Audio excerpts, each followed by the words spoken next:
Hey y'all, it's Kim with the K, coming to you guys with a new video. So in today's video, I'm spilling the tea on how influencers can make more money within their contracts. We're going to talk about a few contract terms. I won't go into extreme detail, so if there are any terms that I mentioned in this video that you want me to go in more detail about, just leave me a little comment down below and we will get into it. Also, make sure you guys are following us, as in The Legal Tea, on The Legal Tea Social on Instagram. And if you want to know a little bit more about me and my little business, follow me on Cameron Monet on my Instagram as well. And TikTok. I am in the TikTok streets. I'm still trying to figure out TikTok. Y'all let me know if y'all are on TikTok. So for those that don't know, really quick spiel about me. I am an attorney, yes, licensed attorney. I'm also an influencer, content creator, a YouTuber, and influencer marketing consultant. With my attorney / consulting hat, I help other influencers, entrepreneurs, and creators navigate the contract space in the influencer marketing industry. So that's a quick snippet about me. I do have to give a quick disclaimer because we will be talking about some contractual terms and I want to make sure that y'all are clear about our relationship. So although I am a licensed attorney, I am not your attorney. This is for educational and informative purposes only. If you are looking for a lawyer, please seek counsel in your local jurisdiction by reaching out to your state bar association. So with that disclaimer out of the way, let's get into today's tea. All right, y'all, so no particular order. We're just gonna go through some of these terms. I will be looking to the side because I do have notes. I always wanna make sure that this is valuable information. So sometimes I gotta write my thoughts down on paper, okay? Well, on my laptop. Welcome to the digital space. So the first thing I want to talk about is exclusivity. So I feel like this term is thrown around a lot. So I'm going to read a quick little definition that I have and then follow up with some examples. So exclusivity sets out restrictions on which other brands and or products that cannot be promoted for a specific duration of time during that current collaboration. So what exclusivity looks like is, let's say you're working with a hair company and they want you to be exclusive during the collaboration period from other hair brands. Now, I personally suggest my clients, and I'm telling y'all now, make sure that exclusivity is specific. You want to make sure that it says the specific product and or products that they do not want you to work with, i.e. be exclusive from, as well as the specific name of the brands. So that's a little tea on that, but listen, we could do a whole video on it because let's get into it. But you should charge for exclusivity because you're being exclusive from other brands. So essentially you are potentially missing out on the opportunity to work with said other brands. And with that, that means they need to pay you some more for the potential opportunities that you are missing. The next thing I want to talk about is licensing. So you tend to see licensing and usage rights kind of go hand in hand, and they sort of do. So a license is you giving the brand the ability to use the content. So there's different levels of a license. You can have an unlimited license, you can have a limited license, etc. And then the description of that license tends to be what we know as usage rights. So the license is you allowing the brand to actually use the content. So you're giving them a license to use it. And the details within that license, so the who, what, when, where, how, duration, is called the usage rights. So the usage rights is really like the meat and potatoes of this scenario we're going to talk about. So let's say, for example, you are working with we'll stick with the hair products for now because I'm kind of feeling my hair. So let's say you're working with a hair company and they want to be able to use your content. So the content you produce for them, let's say it's a photo. They want to use that photo on their social media as well as their website and their email marketing. Let's just say that's how they want to use it. You want to be able to know how long they're going to be using it, where it's going to be going, and any other details and related to you and your likeness. Because that is what your content is. It is your copyright, it is your likeness, it is your image, and that means they need to pay for that. And I'll add, there are a lot of loopholes within all of this. There's a lot of caveats and a lot of details, and it can get a lot more complex than I'm summing it up, which is why if you don't understand a contract you're signing, please, please, please, please get some help. Whether it's working with me, I do contract consultations as well as clarity calls. I have ongoing contract opportunities if you need just someone in your back pocket to help you review your contracts. I offer those services as well, and I will leave links in the description box. But if it's not me, get somebody, ask a friend, ask your manager, ask your agent, ask somebody. Don't skip over these words because you would be surprised where your picture will be if you do not ask the right questions and understand the contract. I always use this example. Say you're driving down the street and you see your face on a billboard. Wait a minute. First it's like, I'm flattered. That's nice. That's me. I'm on a billboard. But then the second thought is, dang, I didn't get no money for that. And that brand is getting however much their product costs times however much people are purchasing it. You see why you charge for usage? Because let's just say maybe I saw a picture of you on the billboard and the only reason I stopped to look at that billboard because it was you. your likeness, your copyright, your image, and maybe I follow you and I'm a diehard subscriber and I'm like, I have to get that product because I saw my good sis. Usage rights. Gotta charge them for it. Make that money. And I will even add in here, that you can sometimes make more money through usage than with just your regular social media posts and deliverables you're giving to the brand. Because let's say they want to use your video in a commercial. Yes, you can charge more. Let's say they want to use your video for their main campaign announcement and launch. You could charge more. You see where we're going with this? All right, so the next thing I want to talk about is a quick turnaround time. Yes, you can absolutely charge more for a quick turnaround time. So let's just say, what's today? It's the 9th while I'm recording this, but you guys will be watching this on the 10th of February, Lord willing. So let's say it's February 10th and a brand reaches out to you like, we would love for you to be a part of our Valentine's Day campaign. Would you be able to get the content to us by, I don't know, tomorrow, the 11th of February? First off, that's such a quick turnaround. Charge them. So I can't even get out. Charge them so much. But anyway, let's just say you have 1 day or 2 days to get the content to them. That is an extremely quick turnaround. The incentive for you to change your schedule up, because I know y'all busy, and include this brand in your to-do list is an additional fee. And a lot of brands understand that. So do not be afraid to ask. You are going to add an additional task to your to-do list, which you were not intending to do, an additional level of stress. You have to shoot the content, and let's say you work with a photographer, you got to schedule it, you got to edit it, you got to do all these things to get them this content quicker than you usually would. Charge them more. Don't be afraid. And with that being said, let's talk about reshoots, re-edits, and revisions. First off, I personally suggest agreeing to 1, 2 max. 2 max. 1 is ideal. 1 reshoot, 2 max reshoots. Now, smaller revisions, such as let's say you had a typo or something like that, that's fine, right? But a full-on redo of the production, 1 is ideal, 2 max. 2 max. And then after that, guess what you could do? Charge an additional fee for the additional reshoot. Because essentially, let's say you're working with a photographer and you have to reshoot that whole thing. Your photographer may charge you. You should at least feel like you can use the money for the brand campaign that the brand is working with you to shoot and create, and pay your photographer that additional fee. So production costs are starting all the way over. So I wouldn't say charge them the exact same amount. Like if you're charging $1,000 for a photo on Instagram, you don't want to charge them another $1,000 to reshoot.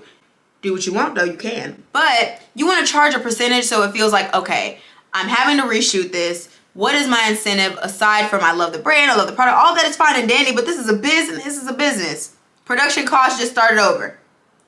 Make sure you charge them for that. Don't be afraid. I always say, get all of this out in the beginning during the contractual negotiation phase. Because what happens is, on the back end, if you try to bring it up, there may be some more pushback than you would get in the beginning when everyone's excited and everyone's happy. You don't want to wait until you're frustrated, you're irritated, the brand is irritated, everyone's frustrated because they need you to reshoot it and you don't want to. Make it clear in the beginning. Also, something you can add is be sure that the reason behind the reshoot, re-edits, and revisions are based on the guidelines that the brand provides you. So the brand will provide you a guideline or a brief that explains exactly what they are looking for, the creative concept. You want to make sure all that is fleshed out so by the time you're recording, you're like, I have everything I need. And when they ask you to reshoot, you need to say, hey, was I outside the boundaries that you provided to me? Did I not follow the guideline or the brief correctly? Because if I did, it's giving additional fee, regardless if you included 1 reshoot within it, because you want to make sure the contract says, oh, I hope y'all getting this tea. You want to make sure the contract says that if you follow the brief and the guideline provided to you by the brand, then you don't have to do a reshoot. Because what happens is, let's say you're working with a brand, you love them, it's all fine and dandy, and you give them 1 reshoot, and they completely change the creative concept. Because they're like, oh, you know what? This is even better. Let's do this. Why am I having to reshoot because you had a different idea than you originally told me to? Because if you would have told me that at the beginning, I would have just did that. Girl, let me tell you. Charge them for that. Charge them for additional reshoots. Speaking of additional, charge them for additional deliverables. So I have seen this time and time again, and I'm like, now y'all know y'all wrong. Brands. Listen, influencers are not perfect. I get it. Hey, listen, I make mistakes. We are human. But the contract says I need to provide you 2 images. One goes on Instagram. And the brand says, ooh, I need a different angle. Could you send another photo? That's giving 3. I'm not sure. My calculations are correct. I was a math tutor in college. I really was. But 2 plus 1 is 3, okay? So if you are originally asking me to provide 2 images, and let's just say they did not go into detail about the angles or anything in the images, if I provide you those 2 images, and you come back and say, oh, can you give me another angle? That's giving a 3rd photo. Charge them. Sneaky, but charge them. Okay, y'all, I had to take a quick break, but I'm sorry about the lighting. The sun is starting to set, so let's go ahead and get through the rest of this tea. So the next thing I want to talk about is whitelisting, but it's also known as paid amplification or boosting the content. You guys will see various different forms of all of these terms throughout a contract, which is why it's so important to get some help, because although I'm saying exclusivity, usage right, whitelisting, etc., it could be termed as something else, but used in the way that those terms are used within the contract. That makes sense? So whitelisting is when you grant a brand permission to run paid ads with your social media handle attached. So what this looks like in a practical sense is when you're scrolling on Instagram and you see the paid partnership kind of wording right above the image or the video, that means the creator has to select that, which we are obligated to under the Federal Trade Commission, to select paid partnership and let you guys know when it's a sponsored content versus hashtag ad and versus paid gifting and all the things. We have to disclose those things to you, right? So the paid partnership is what the creator selects. When you see the word sponsored, that is when the brand is pushing paid advertisement behind the content. Now, creators can also put payment behind their content, but 9.999 times out of 10, it's the brand doing that because the creator allows them to do so, i.e., they charge them to be able to do so. The reason why you charge for whitelisting or paid amplification or boosting the content is because that brand wants to push your face out along with their product because maybe you're the perfect candidate to reach their target audience. Maybe you relate to their target audience in some instance, so then they know that the audience member is going to scroll and see you, therefore purchase it more likely than if they just see someone else. Also with that, it's attached to the creator's name. So it doesn't say brand and then your image and sponsored. It says Cameron Monet sponsored and then my image. So it's like that double layer of creator pushing it out when really it's the brands. Also, brands are allowed to select what audience they want to see the content. So they can get very specific. Thus, again, you need to charge for your likeness and your copyright because they are really using that to amplify, paid amplification, the product and the sale to reach their ideal clients and therefore more likely to get the sale. So we should more likely get an additional payment. That didn't really go, but y'all see where I'm going with that. So last but certainly not least, how ironic this is last, is late fees. There is nothing worse than waiting the net 30 days that, listen, we can have a whole conversation how I feel about net 30. What net 30 means is I could post the content today, but the time for me to get paid starts running depending on what the contract says. But let's say the contract says, soon as you post the content live, the net 30 days run. So it'd be 30 days until I get paid. So net 30 means 30 days until you get paid, basically. Net 60 days until you get paid. Net 90, etc. Net 90 is absolutely ridiculous and it shouldn't even be a topic of discussion. Net 60 is like literally to me, it's almost disrespectful to the creators. I don't know why net 30, net 45, net 60, net etc. is even a thing, to be honest. Think about it like this. Going on a quick rant. Y'all ready? So if I post about a hair product today, and I don't get paid for 30 more days or whenever I send the invoice, depends on the contract, child, depends on the contract. But let's say I post a product today, I don't get paid for 30 days from that day that I post. That brand is getting the exposure, the advertisement, the marketing, my engaging with my audience is seeing the post, they're able to boost the content, etc. All during that 30 days that I got. How much money did I get? Do y'all recall? Nothing. I got nothing because I don't get paid for 30 days. Why is that a thing? Make it make sense, Jesus. So what I would suggest is 2 different things. 1, try to get some payment up front, whether it's 50%, 30%, 20%, child, some percentage. Get something up front. Plus, keep in mind, if you work with a photographer or you're booking a studio space or etc., you're having to upfront all of those payments plus 30 days. You see what I'm saying? So it's low-key kind of not fair, but I understand, industry standards and all that, but we trying to change the standards because the standards, first off, it's still a new industry. People say what they want. Influencer marketing isn't new. It's still new. I'm sorry. It's very fresh out the press. It's still very much new compared to a lot of other ways that we market and advertise, right? With that being said, we need to start thinking of creators and about the amount of money that they're putting up front, and then that long wait. I always look at it like, listen, if I was a business and I was working with influencers, why would I want to keep up with their information for 60, 30, 90, 45 days? Child, if y'all don't just pay them, and that's how I feel about it. Pay us. We need to fix that. So essentially, upfront, try to get some payment upfront. If you can't do that, try to protect yourself with a late fee. So I've had brands say, oh, we don't agree to late fee payments because we always pay on time. Well, if you always pay on time, then you shouldn't have a problem with a late fee because you won't be late. There won't be a fee if you're not late because you're going to pay on time. You stay pay on time. See what I'm saying? So I always just like to add that. It's a quick little clause that you can include, little statement in the contract that just says that if they're late, they're going to pay a late fee. Because ironically, if you guys read your contracts, you guys will notice that brands have started to say they will deduct a portion of the payment if you're late on your deliverables. And if there's any creators that have worked with brands out there listening, y'all know brands get very picky when it's time to submit the content. Where's the content? Submit the content. Where's the draft? Where's the draft? Where's the draft? Where's my payment? Where's my money? Where's my money? Where's my money? Where's my money? Where's my money? But seriously, it's frustrating. But definitely make sure you try to include, I just hit my face. But definitely make sure you try to include a late fee as well as try to get some money up front. Also, it gives a brand incentive to pay on time because they know the late fee.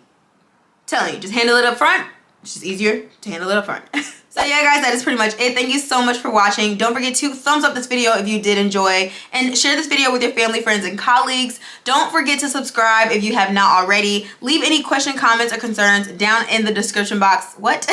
Down in the comment section below. Check the description box for any links and information on my services, anything about me, or just anything that revolves to this video. I'll try to leave links if I have anything that I need to reference to. I try to do that in all of my videos, but linking is a trash, I ain't gonna lie. But if it's not there, comment and I'll try to find it, okay? But for those that don't know, I always end my videos with an affirmation. So if you made it this far in the video, comment below this affirmation along with any question, comments, and concerns that you have.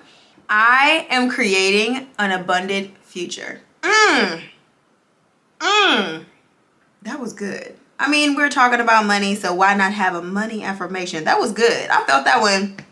Abundant. Abundance. Money flows to me and through me. Okay, I hope y'all feel this. I'm gonna run that one back one time for the one time. If you made this far in the video, comment below. I am creating an abundant future. I'm gonna leave y'all with that. Love you guys so much, and I'll see you in my next one. Later.